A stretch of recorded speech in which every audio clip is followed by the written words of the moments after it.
Okay, so I'm going to demonstrate the damp to dry wound dressing, and some of my supplies here are already opened.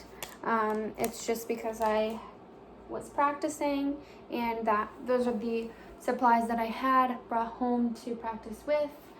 So they are used, but we're going to pretend that they're not used yet.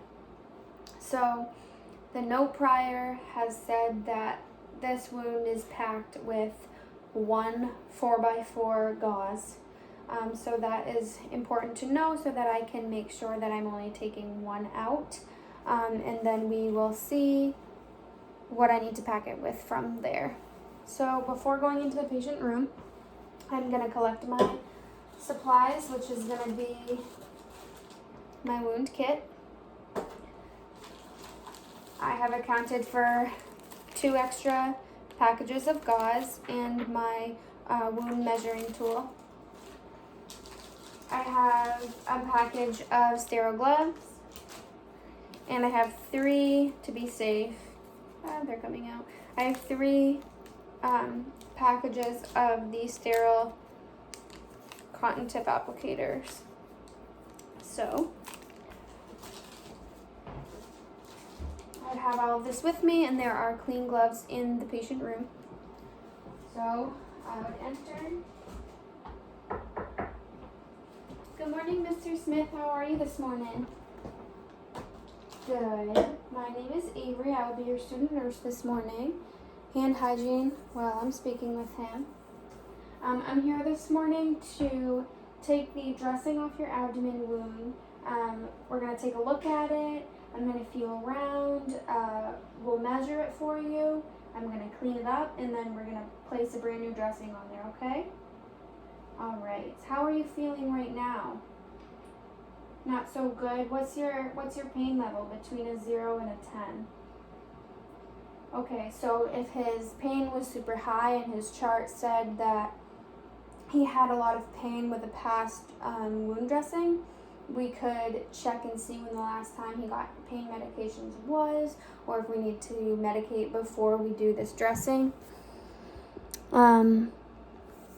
But we'll say we don't, but if we needed to, I would have dealt with that and gone from there. So, okay. So can you confirm your name and date of birth for me, please? Okay, correct. I have the right patient. I can heighten up the bed to my working height, which is about the waist level. Lower the side rail. All right, so before we get started, I'm just gonna grab a blanket. So since I lowered the side rail, I'm gonna wanna back to the closet, grab a blanket, keep an eye on him. Make sure he's not falling out. I probably would have in the future grabbed the blanket and then come and lowered the side rail, just so I don't have to back over there. So, okay, I'm gonna pull down this blanket. Okay, only exposing what I need to, and put this blanket up top. And this prevents the patient from really seeing the wound, so they don't get nauseous or anything. Okay, so I'm gonna put on some gloves.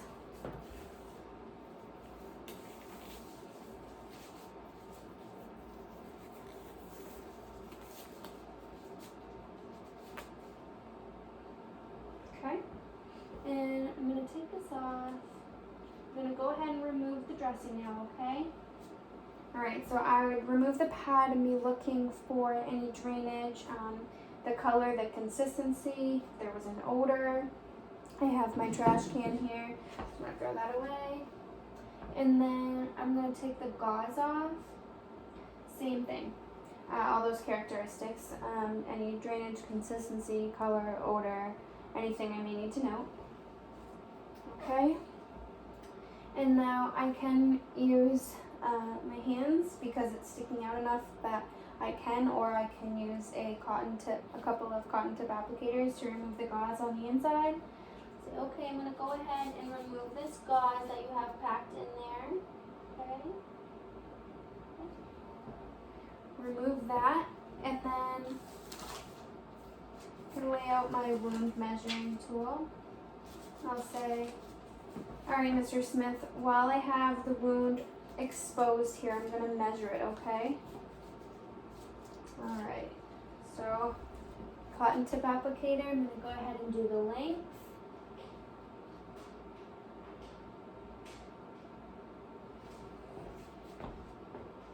Line it up with my tool, which is about 11 centimeters.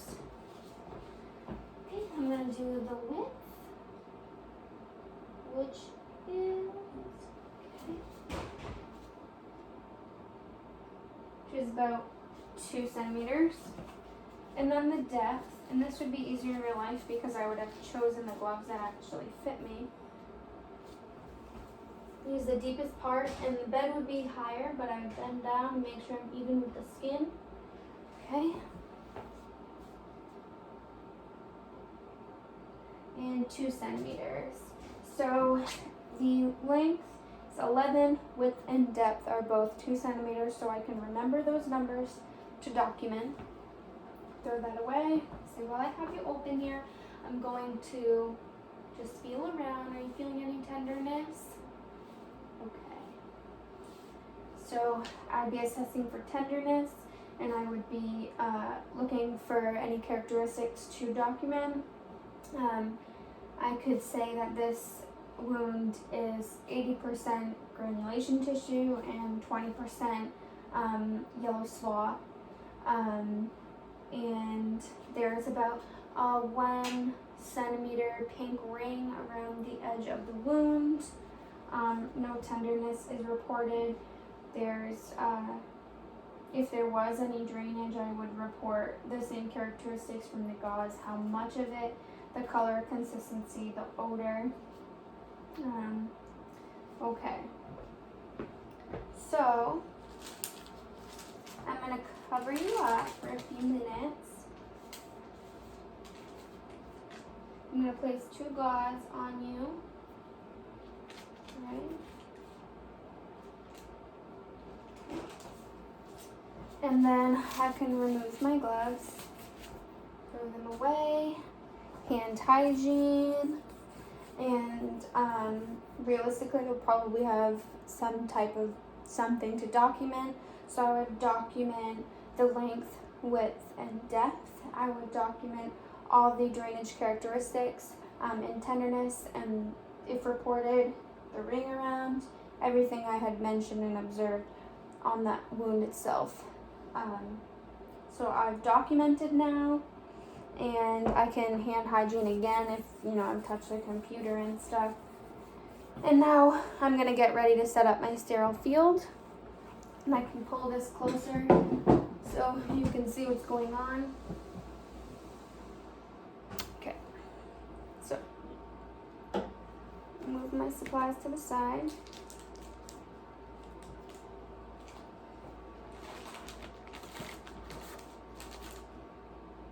Alright, so I'm going to open my kit here.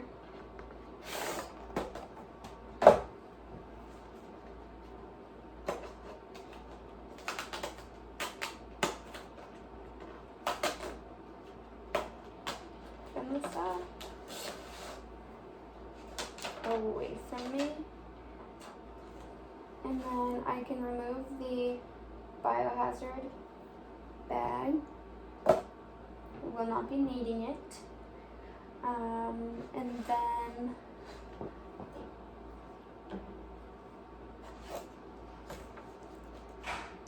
I can take the drape out. Okay, so hopefully in real life the forceps wouldn't have fallen out, but I'm just going to go ahead and keep going. Pull that out.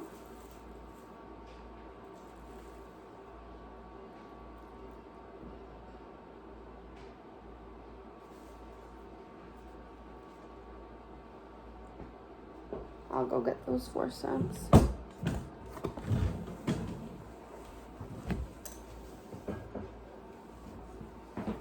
Okay, so my stuff would be in my container still. Go ahead and take it. And put all my stuff on my field. Place that. And then I'm gonna open all of my extra supplies I have brought in. So, my applicators. Okay.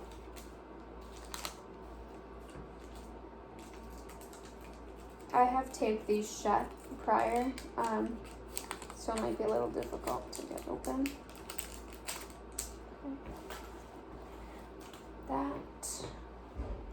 We have gauze to put on.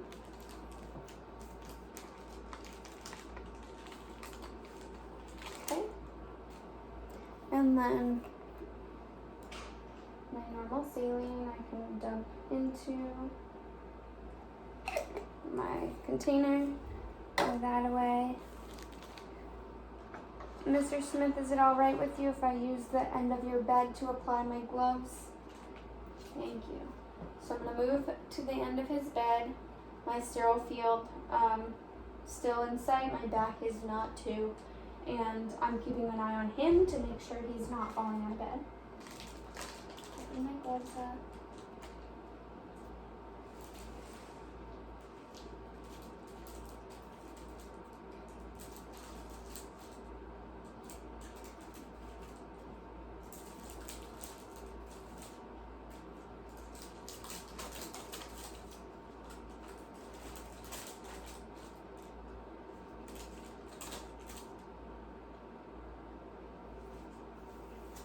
Okay, and I pick it up by the inside of the glove.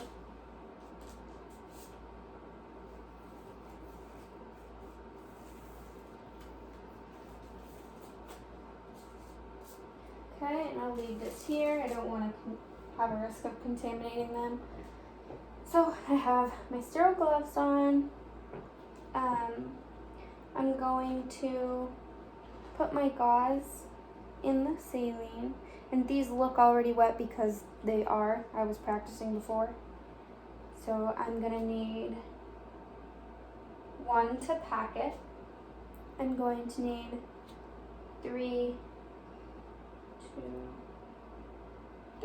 to clean it. I say, okay, Mr. Smith. I'm just gonna remove that gauze I had placed.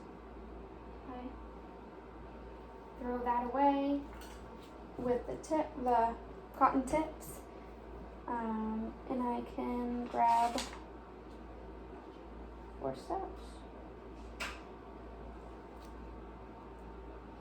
and go ahead and start cleaning it. So I'm folding up the gauze in here, wringing it out. One hand is staying dry, the other is wet. Going away from my sterile field because I don't want to get my sterile field wet. That would ultimately contaminate it. I would do the middle of the wound first. There we go. Throw that away. I'm going from least to most contaminated. So I did the middle first.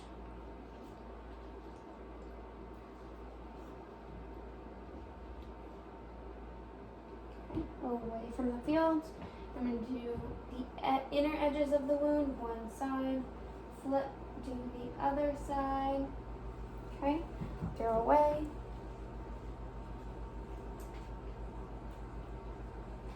And if I could access the wound without putting the side rail down, I would probably do that just so I didn't have to worry about anything bad happening. But I'm right here, so that's why I put it down. Okay. And now the outer edge, one side, flip, use the other side of the gauze. There we go. Throw it away. All right, Mr. Smith, how you doing? How you tolerating this?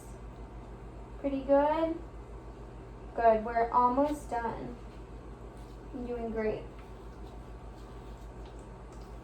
Okay, so my last piece of gauze I have scrunched up into this shape. I can now throw my forceps away, and I can grab one of my cotton tip applicators. And I say, all right, I'm gonna come in and we're gonna pack that wound, okay? Alrighty. and I'm going to pack the wound and try not to get the gauze on to touch the outside of the skin. I want it to stay within the wound bed, because if it touches the outside of the skin and then in, it's bringing that bacteria in. So perfect. Now I'm going to use my dry hand, grab this gauze. I'm going to place this gauze for you. Okay. And then we're going to grab the wound pad, blue line down. All right. You are all covered, Mr. Smith. Don't move yet. I'm going to take down your pad in just a minute. So I removed my gloves. I'm going to hand hygiene. Okay, I can grab my trash and collect it all and just throw everything in the trash. And while I'm here, I'm going to put the side rail up. I'm going to lower your bed back down, okay? Lower that down. Before I lowered it, I should have taped it, but grab my tape, tape one side.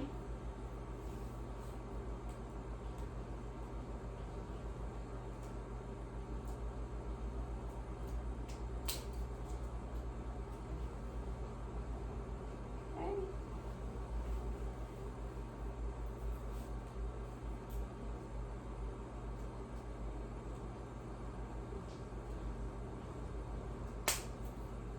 I have a different kind of tape here, that's why it's so hard to rip apart. So I ran out of the other one practicing. Okay.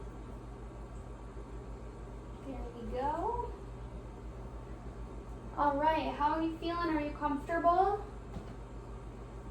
Good. All right, I'm gonna bring this up for you. I can throw this blanket in the hamper. That side rail's up. His bed is lowered. All right, your call bell is right near your left shoulder. If you need anything, hit that for me. I'm gonna be back in soon to check on you.